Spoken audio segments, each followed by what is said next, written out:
Hello दोस्तों। तो जब ये मैं एक्सरसाइज करने की बात करता हूँ रेगुलर और ये वीडियोस डालता रहता हूँ तो कई बार ऐसा सुनने में आता है, ऐसे जवाब आते हैं, कमेंट आते हैं कि इतना काम है, इतना स्ट्रगल है, इतनी टेंशन है, तो उसमें एक्सरसाइज करने का ना तो मन करता है ना इतना टाइम है।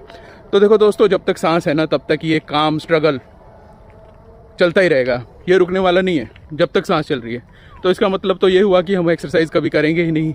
और फिर एक्सरसाइज जो होती है ना हमारे शरीर को हेल्दी रखती है। और मेरा ये मानना है कि एक हेल्दी अगर शरीर होता है आपका तो उससे आप लाइफ की बड़ी बड़ी अचीवमेंट्स कर सकते हैं। अगर आप हेल्दी नहीं रहेंगे, सपोज आपने बहुत कुछ कर लिया लाइफ में, बहुत सक्सेसफुल हो गए जिसे हम कहते हैं, बेसिकली एसेट क्रिएट कर लिए, बहुत बड़ी पोजीशन पे पहुंच गए, लेकिन आपकी हेल्थ ही ठीक नहीं है, एक बीमारी लग गई आपको लाइलाज, आजकल ऐसी ऐसी बीमारियां हैं, तो आप क्या करोगे? क्या करोगे इतनी धनराशि का जो इतनी मुश्किल से कमाई है?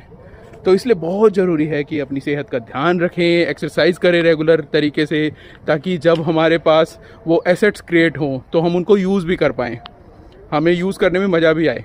एक हेल्दी शरीर के साथ अगर आप सक्सेसफुल होते हो तो उसमें रियल सक्सेस है, ना कि एक बीमार शरीर के साथ आप दुनिया भर की एसेट लेकर घूमते रहें।